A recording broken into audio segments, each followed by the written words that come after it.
एक नगर में 4 मित्र रहते थे। उनमें से 3 बड़े वैज्ञानिक थे, किंतु बुद्धि से कमजोर थे।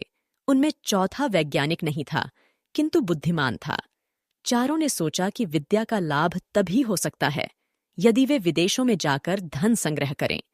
इसी विचार से वे विदेश यात्रा को चल पड़े। कुछ दूर जाकर उनमें से सबसे बड़े ने कहा, हम चारों विद्वानों में एक विद्या शून्य है, वह केवल बुद्धिमान है। धनोपार्जन के लिए और धनिकों की प्रसन्नता प्राप्त करने के लिए विद्या आवश्यक है।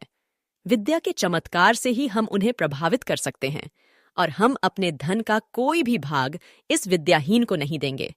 वह चाहे तो घर वापस चला जाए। दूसरे साथी ने भी इस बात का समर्थन किया, किंतु तीसरे ने कहा, यह बात उचित नहीं है। बचपन से ही हम एक दूसरे के सुख दुख के सहभागी रहे हैं। हम जो भी धन कमाएंगे उसमें इसका हिस्सा रहेगा। अपने पराये की गणना छोटे दिल वालों का काम है। उदार चरित व्यक्तियों के लिए सारा संसार ही अपना कुटुंब होता है।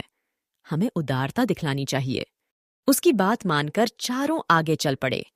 थोड़ी दूर जाकर उन्हें जंगल में एक शेर का मृत शरीर मिला। उसके अंग प्रत्यंग बिखरे हुए थे। तीनों विद्याभिमानी युवकों ने कहा, आओ हम अपनी विज्ञान की शिक्षा की परीक्षा करें। विज्ञान के प्रभाव से हम इस मृत शरीर में नया जीवन डाल सकते हैं। यह कहकर तीनों उसकी हड्डियां बटोरने और बिखरे हुए अंगों को मिलाने में लग गए। दोस्तों, ऐसे और भी इंटरेस्टिंग कहानियों के लिए मेरे चैनल को सब्सक्राइब करना मत भूलिएगा। तो आइए अब आगे सुनते हैं।